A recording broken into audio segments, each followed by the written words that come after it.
बिस्मिल्लाहिर्रहमानिर्रहीम, अस्सलामु अलैकुम। मैं हूं करामत मुगल और मेरे साथ हैं ईसा नकवी। नकवी साहब, इलेक्शंस में सिर्फ 4 दिन बाकी हैं। सियासी मारामारी का टाइम है। कल शरीफ फैमिली ने फैसलाबाद में एक जलसा किया जिसकी एक वीडियो बहुत वायरल है।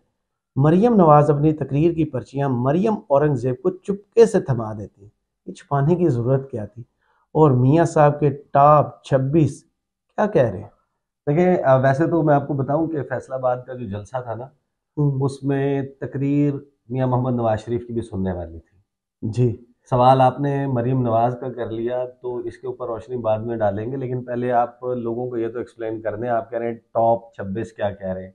कौन टॉप 26, ये तो बताएं लोगों को। वो जैयद सहाफ़ी या उनके चाहने वाले जो मीडिया में उनके बारे में राय बनाते हैं, वो जो कुछ भी कहें उसको सब अच्छा बताते हैं, वो वाले टॉप 26। हाँ, टॉप 26 वो जो मैंने जाहिर है कि एज अ जर्नलिस्ट आप बहुत सारे लोगों की राय भी सुन रहे होते हैं। अ, वो जिस प्रोसेस से वो इन्फॉर्मेशन गैदर कर रहे होते हैं, आप भी उसको प्रोसेस करने की कोशिश हम्म। करते हैं कि क्या चल रहा है इस वक्त, बज़ क्या है मार्केट में। हम्म। तो वो जो टॉप 26 है ना, वो हम्म। 26 लोग जो नवाज शरीफ के हवाले से एक थोड़ा सा सॉफ्ट निस्बतन कॉर्नर रखते जी हैं, जी, वही। इमरान खान के नक्काद हैं, उनकी स्टाइल ऑफ पॉलिटिक्स को पसंद नहीं करते, उनके हवाले से फेयर्स किस्म की क्रिटिसिज्म भी करते हैं। मैं ओवरऑल बता रहा हूँ, नाम वन बाय वन 26 लोगों के लेना।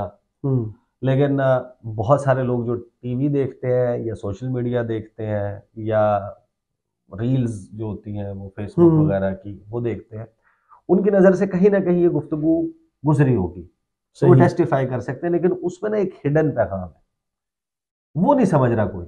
मियाँ साहब भी नहीं समझ रहे, नून लीग भी नहीं समझ रहे।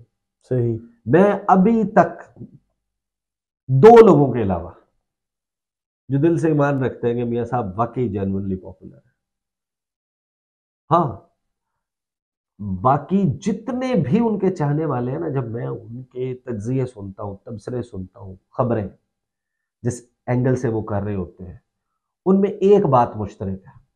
वो क्या? आप जाए जाके कंफर्म कर लें। हम्म। वो ये कहते हैं कि अगर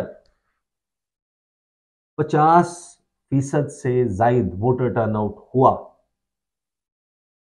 तो नवाज शरीफ नहीं जीतता, फिर नवाज शरीफ का चांस नहीं है। सही।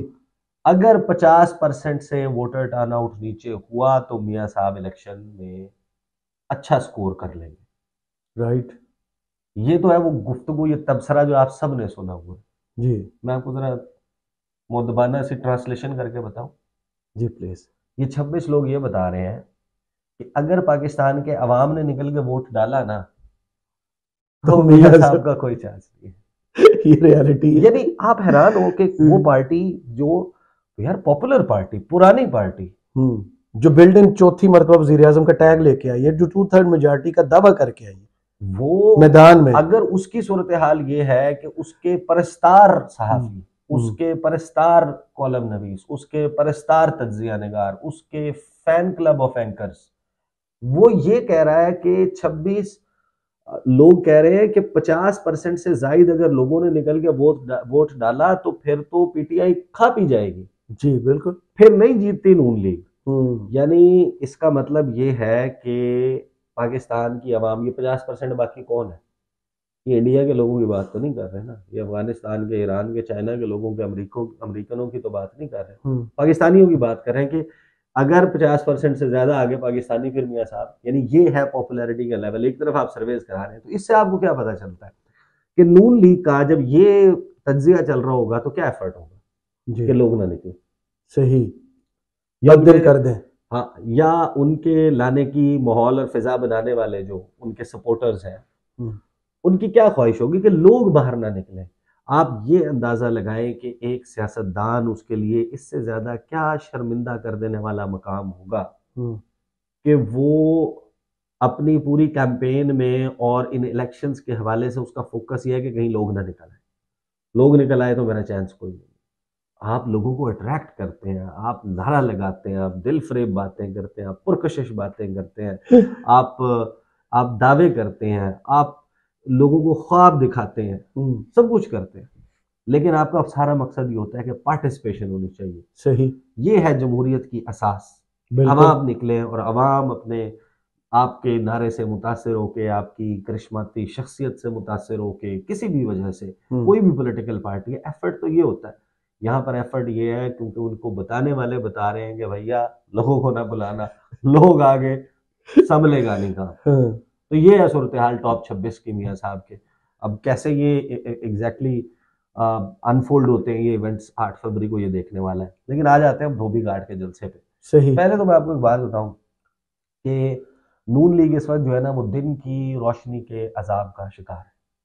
वो तो है, दिन की रोशनी जो है ना, साफ साफ नजर आता है, वो माहौल नहीं बना पा रहे। अच्छा, सर्दी का मौसम है, ट्रैवल करने में भी प्रॉब्लम होता है, धुंध का भी मसला है, लोग भी ठंड में आके नहीं बैठ सकते, लोगों को ठंड में बुलाना भी एक जुए शीर लाने के मुतरादिफ है, मुश्किल काम है, जलसे रखने पड़ रहे हैं दिन में जी। तो वो फ्लैश लाइट्स जो है वो ऊपर उड़ते ड्रोन्स या स्टेज की तरफ आ नहीं सकती। दूसरा मसला ये आ गया था कि दरमियान में मरीम नवाज ने 1-2 मरतबा रिक्वेस्ट की लोगों से कि अपने मोबाइल फ़ोन की लाइट्स ऑन करके दिखाओ, लोगों ने नहीं जाती बैटरी, मैं हाँ, मैं मोबाइल दे दूंगी, हाँ, इस तरह की इतना कुछ तो कहा गया था। इस तरह की गुफ्तगू की तो लोगों ने वो नहीं किया, रिस्पॉन्स जो है वो। हाँ। अब धोबी घाट का जो जलसा है, नवाज शरीफ की पार्टी ने कौन से धोबी घाट, ग्राउंड में या वाकई किसी धोबी घाट? धोबी घाट जो मैंने ग्राउंड विजुअल्स देखे हैं वो जरा डिफरेंट थे। नहीं, मैं आपको बता रहा हूँ कि वो जो फैसलाबाद है, फैसलाबाद का धोबी घाट ग्राउंड जो है वो कब कब नहीं भरा नून लीग ने। माजी में ये भरते रहे हैं, माजी में नून लीग वहां पर जनाब ऐसा। कल आपने देखा उस धोबी घाट के अंदर कनाते लगा के एक स्क्वायर स्पेस बना के, पीछे सारी ग्राउंड खाली है, ग्राउंड लेफ्ट राइट, वो साथ में बिल्डिंग्स में खड़े हुए लोग, उन्होंने उसकी वीडियोस बनाई है। नीचे गली गली में जो सड़क चल रही है उसके इर्द गिर्द आपको वो दिखाया है कि जनाब इधर तो सन्नाटा है भाई। और नवाज शरीफ तकरीर कर रहे हैं, नवाज शरीफ की तकरीर बाकायदा सुनाई दे रही है उसमें, और वो उसके ऊपर कमेंट्री चल रही है कि ये देख लें ये हुआ फैसलाबाद में जलसा। तो आप देखें कि लास्ट जलसा जो खान साहब का मुझे याद है ना, वो उन्होंने धोबी घाट में नहीं किया था क्योंकि उसकी स्पेस कम थी, वो ले गए थे स्टेडियम में, अगर आपको याद हो तो स्टेडियम उन्होंने भर दिया था, उसके बाहर भी थे लोग। हाँ, स्टेडियम। तो यहाँ पे ये सूरत हाल हुई है, तो एक जाहिर है कि दिन की रोशनी का अजाब है, तो वो मोमेंटम आपको तज्जियाकारों की कुछ लोगों की जबान से तो अदा होता हुआ दिखाई दे रहा है, but frankly speaking very poor election compare, considering कि आप यार ठीक है ਤੁਹਾਡੀ ਗੱਲ हो गई है, ठीक है जनाब, आपको बड़ा मान है कि साईं जारण ते गाई जारण, मसला ये है कि भाईजान आप कोई हल्का सा तो जोर लगाओ ना। अब यानी कि अगलों ने आपके लिए खिलाड़ी फारिग कर दिए आधे से ज्यादा, मैदान कर लिया। आप क्या चाहते हैं कि आपको हथेड़ी के ऊपर रख के फिनिश लाइन पार कराएं? तकरीर 2.5-3 मिनट की है, और 2 बंदों ने, मरियम नवाज ने और मियाँ साहब ने, पता क्या एक जुमला कहा जो मेरे लिए बड़ा बहुत हैरान कौन था, हमारा हेलीकॉप्टर तैयार है, हमने वापस भी जाना है। अच्छा। यार अब सुबह से लोग आपने इधर डके हुए हैं, जैसे पंजाबी में कहते हैं, बांधे हुए हैं, अब उनके लिए 10 मिनट नहीं वहां रुक सकते। अब जरा जल्दी जल्दी ना इन दोनों को देख लेते हैं, नवाज शरीफ की तकरीर और मरीम नवाज की, और फिर उन्होंने जो नोट्स थे उनके जी, उनको जो है वो उन्होंने खामोशी से कागज जो है वो लेने के लिए मरियम औरंगजेब भाई जैसे उनकी ड्यूटी हो रही। ये देखें, ये वो नहीं है, तकरीर के दौरान माइक पर जब आप हैं तो एक बात जहन में रखिएगा, आप पास तो नहीं कर सकते ना instruction, that was not a decision taken on spot. सही। तो इट वाज प्री डिसाइडेड कि जब तकरीर खत्म हो रही होगी, आखिर में वो नारे लगवा रही होंगी, तो मरियम औरंगजेब की ड्यूटी है कि वो आएंगी और खामोशी से वो पर्चियां जो है मरियम नवाज डाइस के पीछे विदाउट यानी कि अननोइंगली उनके हाथ में पकड़ाएंगी और वो लेके साइड पे हो जाएंगी। तो उस पे आप गैस वर्क ही कर सकते हैं, या तो आपको मरियम नवाज और मरियम औरंगजेब बता सकती हैं कि exactly what was the reason, या आप अपने जहन के घोड़े दौड़ा के आप 3-4 पॉसिबिलिटीज, क्लोज पॉसिबिलिटीज के यार ये वजह हो सकती है, ये वजह हो सकती है, वो मैं आपको बताता हूं। लेकिन पहले जरा नवाज शरीफ साहब जो है उन्होंने जो तकरीर की, उन्होंने कहा कि हम वो लोग नहीं जो कहें 50 लाख घर बनाएंगे, जो कहते हैं वो करते हैं। नवाज शरीफ साहब आगे उन्होंने कहा कि हम सच्ची और खरी बात कहते हैं, हम तो सिर्फ वही कहते हैं जो हम कर सकते हैं। फैसलाबाद में इंतखाबी जलसे से खिताब में नवाज शरीफ का कहना था कि मेरे पास इन जज्बात और खुलूस के लिए शुक्रिया के अल्फाज नहीं है, बस यही कहूँगा, जिंदाबाद फैसलाबाद। उन्होंने अपने भाई को मुखातिब करते हुए कहा कि शहबाज शरीफ ने आपको मेट्रो बस पर टरका दिया है, शहबाज शरीफ यहाँ मेट्रो बस नहीं ऑरेंज लाइन भी होना चाहिए। सारा मजमा फैसलाबाद में ऑरेंज लाइन देखना चाहता है। यहाँ हर बंदे के पास रोजगार होना चाहिए। रोजगार वाली बात तो ठीक है, आपने तो सब कुछ बंद करा दिया। शहबाज शरीफ ने 16 माह में किया ना। और रोजगार वाली बात तो चले ठीक है कि होनी चाहिए। ये ऑरेंज लाइन जो है वो देखना चाहता है। मैं आपको एक बात बताऊं, मियाँ साहब का ना ये जो गुफ्तगू है, अंदाजे गुफ्तगू, और वो जिस चीज को टच अपॉन करते हैं, इस पे मैंने ना, जब मैंने ये बात बार बार पॉइंट आउट की, मानसेरा जलसे के हवाले से, हाफजाबाद के हवाले से, अरूदाबाद के हवाले से, ननकाना साहब के हवाले से, जो उनके जलसे हुए वहां पे तकारीर हुई, फिर मैंने कुछ लोगों से बात की कि मियाँ साहब की गुफ्तगू में फला फला चीज क्यों होती है। बड़ी इंटरेस्टिंग उन्होंने बात मुझे बताई, मैं आपको बताता हूँ अगले पैराग्राफ में। साथ ही मियाँ साहब ने एक ऑरेंज लाइन ट्रेन, अब वो ऑरेंज ट्रेन आपने जनाब यहाँ पे आपने ब्लू ट्रेन का कह दिया रावलपिंडी में कि आपको ये मेट्रो तो मिल गई, आपको वो भी देंगे। हर जगह जाके ना इस किस्म के प्रोमिसेस कर रहे हैं। ये वो शहबाज शरीफ हुकूमत छोड़ के गए हैं जिसके पास जहर खाने के पैसे नहीं थे। तो मियाँ साहब ने जितनी ऑरेंज ट्रेनें चला दी है ना अभी तक, और ब्लू ट्रेन कर्जे पर है ना, तो आप अंदाजा 19,000 अरब तो उनके भाई ने कर्जा लिया है। तो और कर्जा ले लेंगे, महीने कम थे, हजारों अरब ज्यादा थे। 16-17 महीने में 19,000 अरब पाकिस्तान की तो उनका कॉल याद है ना, जब आखिरत में अल्लाह ताला ने मुझसे पूछा कि हाँ भाई क्या किया, तो मैं कहूँगा पाकिस्तान को डिफॉल्ट से बचाए।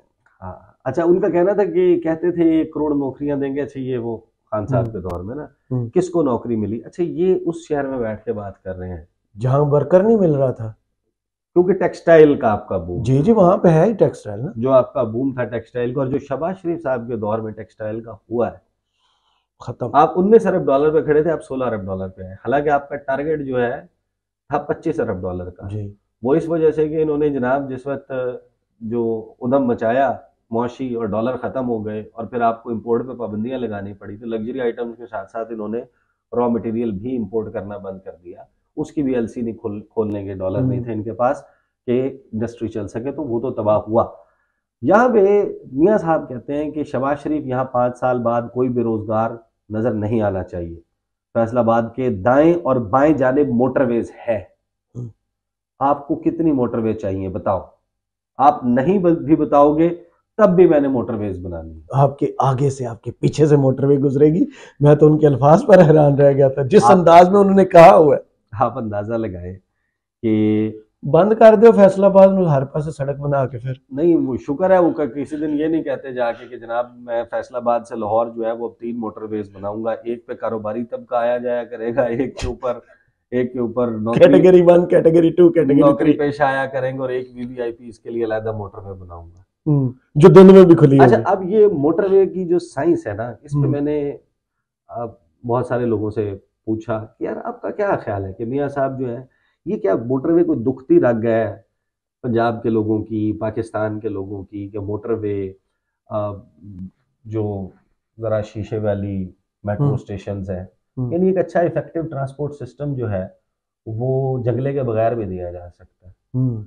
आप यूनिवर्सिटी बनाएं बाकी पैसों से, और आप एक इफेक्टिव ट्रांसपोर्ट सिस्टम दें, मौजूदा सड़कों को कुशादा करें। ये भी करें जहां पर बहुत ज़रूरत है, जहां पर आपको अंडरग्राउंड बनाना है मेट्रो, आपको ट्रेन गुजारनी है, ये भी बहुत ज़रूरी है। लेकिन अब प्रायोरिटीज होनी चाहिए कि किस तरह ना। तो मैंने पूछा कि क्या है इस नारे के पीछे, क्या है इस वादे के पीछे। उन्होंने कहा देखें, एक तो ये कि मिजाज हुक्मरानों ने बनाया है over a period of time, और मियाँ साहब उसमें जाहिर है कि शामिल है, अदर देन जो बाकी लोग रूल करते रहे। उन्होंने लोगों का मिजाज बनाया कि उनके अंदर ये तलब पैदा हुई। अच्छा, वो खुश होते हैं इस बात से कि एक चमकती हुई लचकती हुई सड़क गुजर रही है। उनके यहाँ बीमार को इलाज के लिए फैसिलिटी क्या है उस पर सवाल नहीं। उनके यहाँ प्राइमरी तालीम के, सेकेंडरी एजुकेशन के, हायर सेकेंडरी के या हायर एजुकेशन के कितने मौके हैं, ये माहौल नहीं दिया, ये सवाल ही नहीं दिया आवाम को। आवाम को सवाल ये दिए कि ज़मीन के ऊपर आपको कौन कौन से कंक्रीट के बने हुए मंसूबे नजर आते हैं। बट अदर देन दैट एक और फैक्ट है, उन्होंने कहा कि देखें ओवर हॉस्पिटल और यूनिवर्सिटी बनाएंगे तब भी तो नजर आएंगे। नहीं, over a period of time हुआ ये है कि ये जब मोटरवे गुजरती है, ये जाहिर है कि लोगों की ज़मीन से गुजरती है। हम्म। लोगों की जिन जिन लोगों की ज़मीन से गुजरती है उनका तो चलो कहीं हक मारा जाता है, कहीं पेमेंट अच्छी हो जाती है, तगड़ी कहीं पर वो, लेकिन उसके लेफ्ट राइट रहने वाले बंदे की ज़मीन की कीमत 5-5 गुना, 10-10 गुना, 20-20 गुना, डिपेंडिंग अपॉन के वो इंटरचेंज से कितना करीब आ रही है, उसकी वजह से बढ़ जाती है। तो जब भी आप किसी शहर में जाके ये डायरेक्शन बताए बगैर कि तुम्हारे शहर के कौन सी साइड से गुजरेगी, जब आप ये ऐलान कर देते हैं, सच्चा झूठा अलहदा बात है, लेकिन आप ये कह देते हैं कि भाई यहाँ से मोटरवे गुजरेगी, उसके बाद जनाब आप शोशा छोड़ दो, यार उस तरफ से गुजरेगी, उस तरफ से गुजरेगी, हर बंदे की आस और उम्मीद है कि यार मेरी जमीनों के करीब से निकल जाए ना मोटरवे, और यहां से मुड़ने का रास्ता हो, तो ये जगह, ये मेरी जमीन का ये टुकड़ा बनेगा पेट्रोल पंप, यहाँ बनेगी टक शॉप, यहाँ पे बनेगा अगला पेट्रोल पंप, यहाँ पे बनेगी मार्केट, यहाँ पे बनेंगे होटल, बसें निकलेंगी, फ्यूलिंग होगी, कारोबार उनका वो बनेगा। तो उनको उनकी जमीनों की कीमतों के एक बहुत ज्यादा इजाफे का जो ख्वाब है वो बेच रहे हैं। सही। असल बात यह है प्रैक्टिकली एक इफेक्टिव आपका कम्युनिकेशन सिस्टम, रोड नेटवर्क जो है वो मुल्क की तरक्की के लिए ज़रूरी है, लेकिन उसको कपल करना चाहिए विद इंडस्ट्रियल। आपका आप कुछ बना रहे हैं तो आप ट्रांसपोर्ट करेंगे, सिर्फ लोगों ने नहीं आना जाना जी। लोग आने जाने योग्य तब होंगे जब वो कुछ कमा रहे होंगे, और जेब में कब होगा, जब वो कारोबार जिंदगी चल रहा होगा, कोई वहां पर इंडस्ट्री ग्रो कर रही होगी। तो वो बेसिकली नीड बेस्ड होता है, इलाके की रिक्वायरमेंट होती है। मियाँ साहब जहाँ जा रहे हैं वहां पर एयरपोर्ट भी अनाउंस कर रहे हैं, वहां पर मोटरवे भी अनाउंस कर रहे हैं। सियालकोट में तो उन्होंने ये कह दिया कि मोटरवे सही नहीं बनी हुई, दोबारा बनाएंगे। हाँ, क्योंकि मेरे दौर में नहीं बनी। हाँ, और कोई चीज रह गई है, मतलब आप ये कह रहे हैं कि जनाब ए मोटरवे ऐसी दोबारा बनावा। शुक्र है एयरपोर्ट नु भी नहीं उन्होंने टारगेट किया कि ये प्राइवेट बनया, मैं सरकारी बनाऊंगा। हाँ, कि मैं एक और बनाऊंगा इधर, नहीं सरकारी बनाऊंगा इसके मुकाबले में, ये एयरपोर्ट में से यार वैसे अब ये है मेंटालिटी, और ये है कि आपका विजन जो है वो एक सड़क से शुरू हुआ, एक अंडरपास से होता हुआ एक फ्लाईओवर पे चढ़े और फ्लाईओवर के परले पास से खत्म हो जाए। इससे निकल के बात करें हम, इस मुल्क की आवाम की, यूथ की रिक्वायरमेंट इससे बहुत डिफरेंट है। एब्सोल्युटली। और आपके पास बिल्कुल इतना पैसा नहीं है कि आप ये मोटरवेज बना सकें। बिल्कुल इस वक्त इस मुल्क तो उन्होंने कहा मांगो क्या मांगते, वो पुराने वाला नवाज शरीफ नहीं, मांगो क्या मांगते, नवाशी इस वक्त एक बिल्कुल सूरत हाल है। अच्छा, मरियम नवाज साहिबा की जो तकरीर है, उस तकरीर के आखिर में एक विजुअल स्टेज पे खड़े हुए एक शख्स के मोबाइल फोन से बना हुआ वायरल है इस वक्त, और उसमें यह है कि मरियम नवाज साहिबा जिस वक्त अपनी तकरीर के इख्तिताम पर नारे लगवा रही होती हैं और खुदा हाफिज़ फैसलाबाद वालों वगैरह वगैरह ये वाली गुफ्तगू कर रही होती हैं, तो उसी दौरान उनके अकब से मरियम औरंगज़ेब साहिबा रास्ता बनाते हुए, चीरते हुए क्राउड को, वो मरियम नवाज साहिबा की इस साइड पे आ जाती हैं, जिस साइड के ऊपर वो नज़र आ रहा है उस विजुअल में कि जो किताब की जिन नोट्स के ऊपर लिखा हुआ है वो उठा के फोल्ड करके उनको पकड़ा देती है, और मरियम औरंगज़ेब साहिबा की उस विजुअल उसके बाद ख़त्म हो जाता है। अब प्रैक्टिकली जो है वो इसकी इसमें मेरे ज़ाती राय में आप पूछें, इसमें कोई गलत बात नहीं है। जिस वक्त आप और मैं गुफ्तगू कर रहे होते हैं वीडियो पे, क्या हमें हर चीज़ को अज़बर होती है, ज़बानी याद होती है, हम नोट्स नहीं लेते, हम तैयारी नहीं करते। इसी तरह जो भी कोई शख्स जाकर कहीं पर गुफ्तगू करता है, कुछ होते हैं जिनका हाफजा बहुत अच्छा होता है, कुछ होते हैं जिनके जो बड़ी फोटोजेनिक किस्म की मेमोरी होती है, नाम, तारीखें, फलां बात फलां। आप हो सकता है कभी कभी आप पर्ची पे मौज़ूआत लिख कर चले जाएं। ये भी हो सकता है कि जब कोई लीडर स्टेज पे जा रहा है तो उसको उस इलाके के MNAs या MPs के कैंडिडेट्स पर्चियां पकड़ा देंगे, साडा ए मुतालबा हल्के दा, ए तुसी कर देना। ये सारी पॉसिबिलिटीज हैं, बट हैविंग सेड दैट, यहाँ पर मसला ये है कि मरीम नवाज साहिबा, नवाज शरीफ साहब, शहबाज शरीफ साहब, इनका ये एक नोन फैक्ट है कि इनके पास अपना बताने का सब्सटेंस नहीं है। वो जो ये है फेसेस, और इनको एक सर्टन ग्रुप है, वो कभी साइज में बहुत ज़्यादा हो जाता है, कभी कम हो जाता है, डिपेंडिंग अपॉन हालात, वो इनको लाइक करता है, उनकी इनके साथ एक मोहब्बत है, एफिलिएशन है, एसोसिएशन है। लेकिन इनके पीछे जो इनके जुमले हैं या गुफ्तगू है, उसके ऊपर मशाहिद हुसैन सैयद होंगे, परवेज़ रशीद साहब होंगे, इरफान सदीकी होंगे, सब ये मुख्तलिफ अदवार में, वो कासमी साहब जो है, अताउल हक, उसके अलावा वो नज़ीर नाजी साहब, ये स्पीच राइटर्स और वो रहे हैं, बड़े बड़े लोगों के स्पीच राइटर्स होते हैं, लेकिन यहाँ पर मसला ये है कि वो पर्ची के बगैर भी आपकी गुफ्तगू होनी चाहिए। मेरा ख्याल है कि वो जो ट्रोलिंग होती है मियाँ साहब की, पर्ची वाली उसके ऊपर कि ये देख के पढ़ते हैं, मरियम नवाज साहिबा वो टैग अवॉइड करना चाहते हैं कि स्टेज के सामने खड़े होकर बाहर से सामने से वो वीडियो भी बना रहा है तो उसको ये ना पता चले, या मैं यहाँ छोड़ कर ना जाऊँ स्टेज से, जब ये सब उतर जाएंगे तो ये कि मेरे पास ये इस तरह लिखे हुए थे और इस तरह मौजूद था, तो शायद वो इस बात को अवॉइड करना चाहते हैं, क्योंकि उन्होंने, आपने देखे ना कि उनकी जो टीम है वो मरियम नवाज साहिबा की जो प्रोफाइलिंग है वो बड़े दिलचस्प अंदाज में करता है। वो एक परफेक्ट औरत का जो तासुर है वो देना चाहते हैं। हर बंदे की खूबियां भी होती हैं, कुछ उसकी डाउन साइड्स भी होती हैं, वो एक तासुर देना चाहते हैं कि मरियम नवाज साहिबा जो है is the perfect lady. Obviously उनकी बहुत सारी लाइकेबल चीजें भी होंगी, फिर कुछ चीजें ऐसी होंगी जो लोगों की राय होगी कि ये दुरुस्त नहीं है। बहरहाल उनको आप अंदाजा लगा लें कि वो अर्तुगरुल ड्रामे की हलीमा सुल्तान के अटायर से लेके गिलगित बल्तिस्तान के जलसे में, एंजेलिना जोली तक, एंजेलिना जोली जो सैलाब जदगान के पास गई थी, और जसिंडा आर्डन जो क्राइस्ट चर्च के मस्जिद में हमले के बाद मुसलमानों के पास गई थी, उससे लेके एंगेला मर्केल जो जर्मन चांसलर हैं, उनके कोट की जो उनका स्टाइल है, गाउन है, उसकी कॉपी से लेके हिलरी क्लिंटन से लेके मोहतरमा बेनजीर भुट्टो से लेके मरियम नवाज साहिबा को तो इन्होंने हर चीज कॉपी करवाई। नहीं, एंड में वो अब तरक्की की ये भी करती हैं, ये भी कहीं से कॉपी है। हाँ, वो हमारे राजनीति फिल्म से, हमारे पड़ोस में जो है ना, वो सियासत का होता है, तो ये पॉसिबल रीजन हो सकता है कि मरियम साहिबा ने वो किया। अलबत्ता एक बात है कि वो जो जलसे है ना, उनमें रौनक रवायती जुनून लीग के जलसों में, पंजाब के जलसों में होती थी, नहीं है, वो आपको नजर नहीं आ रहा। सही, बहुत शुक्रिया ईसा नकवी आपके तजिए का। कमेंट्स बॉक्स में जरूर बताइए वीडियो आपको कैसी लगी। इजाजत दीजिए, अल्लाह।